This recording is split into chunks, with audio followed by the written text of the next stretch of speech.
Court के अंदर एक केस का फैसला सुनाया जा रहा है और ये जो मामला है ये 15 महीने या 18 दिन से कोर्ट के अंदर है। हरियाणा के इस फास्ट ट्रैक कोर्ट के अंदर सुनवाई चल रही है। कटघरे के अंदर कोई और नहीं बल्कि एक माँ खड़ी हुई है। जो पीड़ित है वो एक बेटा है। सारे गवाहों और सारे सबूतों को मद्देनज़र रखते हुए जो जज साहब होते हैं वो कहते हैं कि जो महिला, जो माँ इस कटघरे में खड़ी हुई है, अदालत इस महिला को जब तक की सज़ा सुनाती है कि जब तक इस महिला की आखिरी सांसें भी हवालात के अंदर ना गुजर जाएं, आखिरी सांसें भी जब इसकी निकल जाएं, जब तक के लिए इसकी सज़ा है। आखिर इस तरीके की कठोर सज़ा इस माँ को क्यों सुनाई गई थी? लोग आखिर इस माँ के प्रति संवेदनाएं क्यों नहीं रख रहे थे? हालांकि जब इस महिला को सज़ा सुनाई गई तो लोगों का यही कहना था कि इस महिला ने जो किया उसके लिए ये सज़ा भी कम है, बल्कि इससे बड़ी भी अगर कोई सज़ा होती तो इस महिला को दी जाती। लेकिन जिस तरीके से फास्ट ट्रैक कोर्ट में इस पूरे केस की सुनवाई हुई 15 महीने 18 दिन के बाद में जब जज साहब ने फैसला सुनाया तो वाकई एक ऐसा फैसला था जिस फैसले को सैल्यूट करने को मन करता है। तो आखिर कौन सा ऐसा दोष था इस महिला का, इस माँ का अपने बच्चे के साथ में कि इस महिला को ऐसी सज़ा सुनाई गई जो वाकई और लोगों के लिए भी एक तरीके से ऐसा है कि उन्हें देखकर समझना चाहिए। तो पूरी कहानी सिलसिलेवार तरीके से हम लोग जानेंगे, बस आप लोग इस वीडियो में अंत तक बने रहिएगा। दरअसल दोस्तों आज की जो कहानी है, इस कहानी की शुरुआत होती है हरियाणा से और हरियाणा के अंदर एक जगह पड़ती है यमुनानगर और यहीं का एक थाना है छप्पर थाना। और इसी छप्पर थाने के अंतर्गत एक गांव में रहने वाली एक महिला 31 मार्च साल 2022 को इस छप्पर थाने के अंतर्गत आती है और आने के बाद में एक ऐसी कहानी पुलिस वालों को सुनाती है कि जिसको सुनने के बाद में पहली मर्तबा तो पुलिस वालों को यकीन नहीं होता है कि आखिर ये महिला क्या कह रही है। लेकिन उसके बाद में कुछ सबूत, कुछ ऐसे एविडेंस ये महिला जो है पुलिस के सामने रखती है, जिन सारी चीज़ों को देखने के बाद में पुलिस भी एक बार को सोचने पर मजबूर हो जाती है। उसके बाद पुलिस तुरंत अपनी एक टीम बनाती है और टीम बनाने के बाद में जिस महिला के प्रति ये सारी बातें बताई गई थी उस महिला को गिरफ्तार करती है और गिरफ्तार करने के बाद में उसे पुलिस थाने लेके आती है। पुलिस थाने लाने के बाद में उस महिला से पूछताछ भी की जाती है। हालांकि महिला पूछताछ में अपना जुर्म कबूल भी करती है। उसके बाद ये मामला कोर्ट में पहुंचता है और कोर्ट में जब इस मामले की सुनवाई चलती है तो मामला इतना ज़्यादा संवेदनशील था कि इस मामले को फास्ट ट्रैक कोर्ट में चलाया गया। 15 महीने 18 दिन इस केस की सुनवाई हुई और 15 महीने 18 दिन के बाद में इस केस के अंदर एक ऐसा फैसला आया कि जिसने लोगों को सोचने और समझने पे मजबूर कर दिया। कोर्ट ने फैसला सुनाया कि जो महिला है इसको जब तक की सज़ा दी जाती है कि जब तक इसकी आखिरी सांसें ना गुजर जाती है, यानी इस महिला को उम्र कैद की सज़ा सुनाई जाती है। लेकिन दोस्तों क्या हुआ था इस पूरी कहानी के अंदर, यही सारी चीज़ें आज के इस वीडियो में हम लोग जानने वाले हैं। दरअसल दोस्तों जो महिला 31 मार्च साल 2022 को हरियाणा के यमुनानगर में जो थाना छप्पर पड़ता है यहाँ पर आई थी, वो बताती है कि उसने एक तलाकशुदा व्यक्ति से शादी की है और उसकी पहले एक पत्नी थी जिस पत्नी से उसका 13 जनवरी साल 2011 को तलाक हो चुका है। जब उस पहली पत्नी से इसका तलाक हुआ था तो उस समय पहली वाली पत्नी ने लिखित तौर पर यह दिया था कि पति की जायदाद में से उसे कुछ नहीं चाहिए बल्कि उसके 2 जो बच्चे हैं, तलाक के समय उसका बेटा 6 साल का था और जो बेटी है वो 5 साल की थी। दोनों बच्चों को वो पति के साथ ही रखेगी और अपने साथ दोनों बच्चों में से किसी को भी नहीं रखेगी। अब ऐसा सब कुछ लिखित में उस महिला ने दिया था। लेकिन ये महिला बताती है कि जब उसने इस तलाकशुदा व्यक्ति से शादी की और शादी करने के बाद में जब कुछ समय बीता, कुछ साल बीत जाते हैं, यानी आप लोग समझ लीजिए कि 13 जनवरी साल 2011 को इस महिला का तलाक हुआ था और ये जो मामला है 31 मार्च साल 2022 का है, यानी सालों बीत जाने के बाद में 8-9 साल जब बीत जाते हैं तो ये जो महिला है एक दिन अपने घर में सफाई कर रही होती है। जो महिला जिसने बाद में शादी की थी, पहली वाली महिला की तो तलाक हो चुकी है। अब चूंकि इस कहानी के अंदर हम लोग सारे नामों को हाइड कर रहे हैं, सारे नामों को छुपा रहे हैं, इसलिए आप लोग को थोड़ा कन्फ्यूजन हो सकता है। तो जो पहले वाली महिला जिसकी शादी हुई थी और उसका साल 2011 में तलाक हो गया था, वो उसके बाद में एक स्कूल के प्रिंसिपल से शादी करती है। प्रिंसिपल से शादी करती है। इधर ही जो इसका पति था उसकी भी एक महिला के साथ में शादी हो जाती है और जिस महिला से उसकी शादी हुई थी यही महिला पुलिस थाने में सारी बातें बता रही थी। दरअसल उसकी जब शादी एक स्कूल के प्रिंसिपल से हो जाती है तो कुछ दिनों के बाद में उस महिला का उससे भी तलाक हो जाता है। उसके बाद में गांव के ही एक व्यक्ति से वो फिर से शादी कर लेती है। यहाँ तक तो सब कुछ ठीक चल रहा था, लेकिन जो दूसरी वाली महिला है जिसकी शादी उसके पहले वाले पति से हुई थी, जिससे साल 2011 में तलाक हुआ था। तो वो अपने 2 सौतेले बच्चों को भी पाल रही थी, जिसमें एक बेटा था, एक बेटी थी। सब कुछ ठीक चल रहा था। जो पति था वो भी बहुत बढ़िया था। दोनों बच्चे हालांकि सौतेले थे, लेकिन उसका एक सगे माता की तरह ये ख्याल रख रही थी। सब कुछ ठीक चल रहा था। बच्चे स्कूल जाते थे और बेटा एक दिन स्कूल जाता है तो ये जो माँ है, जो सौतेली माँ है, जो उसके कमरा साफ़ कर रही होती है। जब ये उसका कमरा साफ़ कर रही होती है तो वहीं पर उसका मोबाइल फ़ोन मिलता है। अच्छा, ये सोचती है कि ठीक है, इसका मोबाइल फ़ोन में देख लेती हूँ क्या क्या ये चीज़ें यूज़ करता है, क्या क्या नहीं। आमतौर पर लोग देखते हैं, अगर माँ जो है पढ़ी लिखी है तो वो बच्चों का मोबाइल चेक कर लेती है।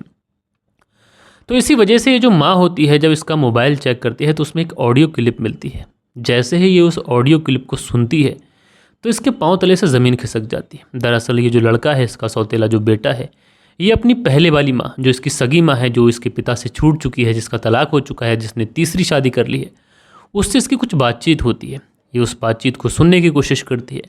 तो उस बातचीत में कुछ ऐसी बातें होती हैं कि जो सौतेली माँ होती है, इसके कदमों के नीचे से ज़मीन खिसक जाती है। दरअसल उसमें आपत्तिजनक बातें होती हैं, सेक्सी बातें होती हैं, अश्लील बातें होती हैं। ये सब सुनने के बाद में ये महिला एकदम से चौंक जाती है, जाकर अपने पति को बताती है। जैसे ही ये बच्चा स्कूल से आता है, इससे भी पूछा जाता है कि तुम्हारी पहले वाली माँ के साथ में कुछ इस तरीके की रिकॉर्डिंग्स हैं।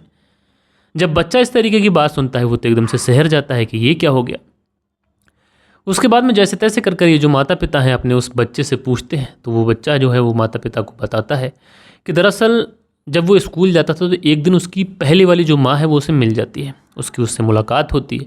माँ बहला फुसला कर उसे अपने घर लेके जाती है। घर ले जाने के बाद में उसे चाय के अंदर कुछ नशीला पदार्थ दिया जाता है। जब नशीला पदार्थ वो ले लेता है, ग्रहण कर लेता है, उसे होश ही नहीं रहता है।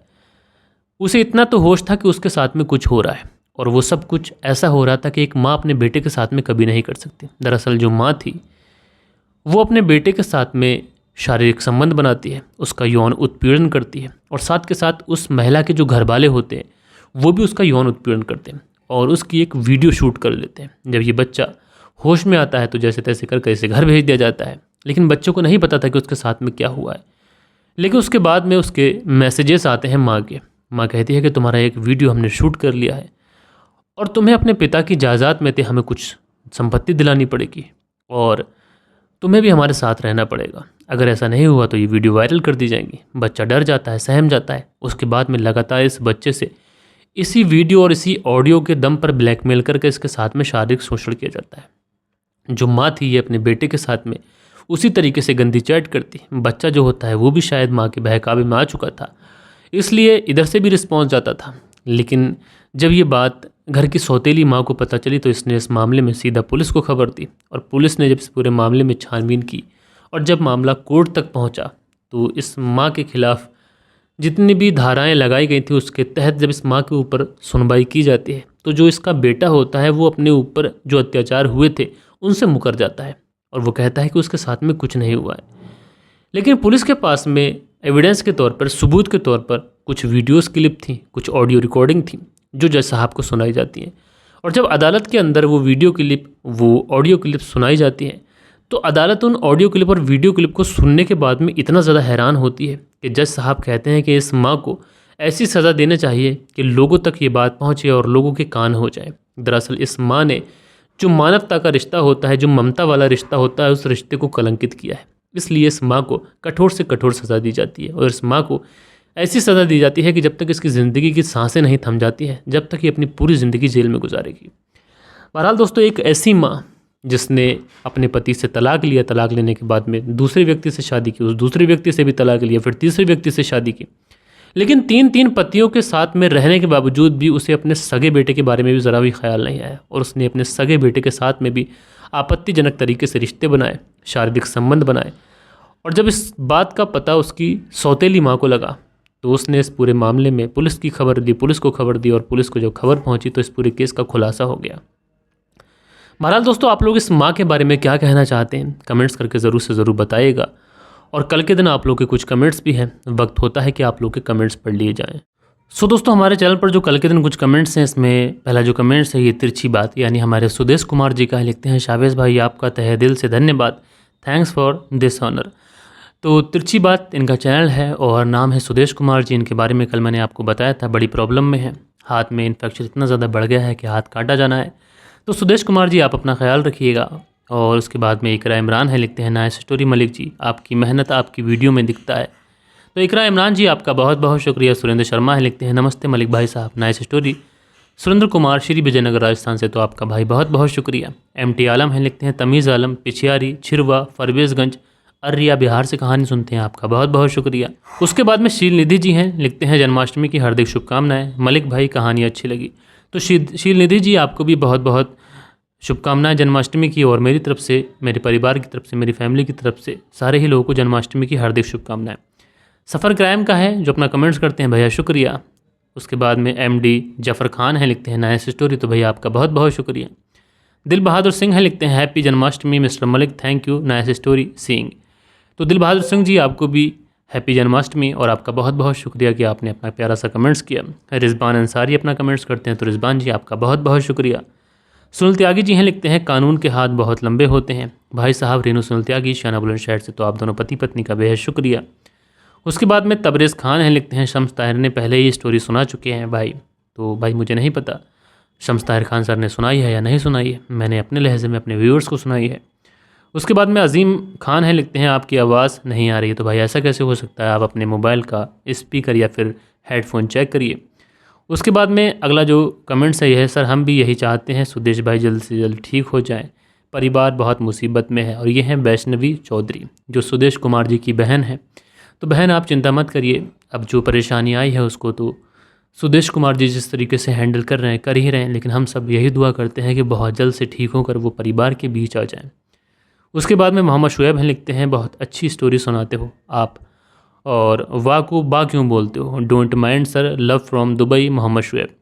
तो मोहम्मद शुएब जी मैं वाह को बा नहीं बोलता हूँ, हो सकता है कि माइक की वजह से या फिर किसी और वजह से आपको सुनाई पड़ता हो, लेकिन मैं वाह को वाह ही बोलता हूँ, बा नहीं बोलता। खैर आपने मुझे बताया, आगे से मैं फिर भी ध्यान रखने की कोशिश करूँगा, आपका बहुत बहुत शुक्रिया। सो दोस्तों ये कुछ प्यारे प्यारे कमेंट्स थे जो कल के दिन आप लोगों के आए थे। आशा करता हूँ कि आज की जो कहानी है आप लोगों को ज़रूर से ज़रूर पसंद आई होगी, लेकिन इस कहानी के अंत में मैं आप लोगों से एक सवाल करना चाहता हूँ, और वो सवाल ये है कि जितने लोग उसका सही जवाब देंगे उनका नाम मैं कल के दिन अपने वीडियोज़ में ज़रूर से ज़रूर लूँगा। तो सवाल यह है कि भारत ने सबसे पहला T20 वर्ल्ड कप किसकी कप्तानी में जीता था, और जितने भी लोगों को सही जवाब आता हो वो कमेंट्स करके ज़रूर से ज़रूर बताइएगा। मिलते हैं दोस्तों कल के दिन किसी और क्राइम स्टोरी के साथ में। जब तक के लिए अपना ख्याल रखिएगा, देश का ख्याल रखिएगा, परिवार के रिश्तों की अहमियत को समझिएगा। जय हिंद, जय भारत।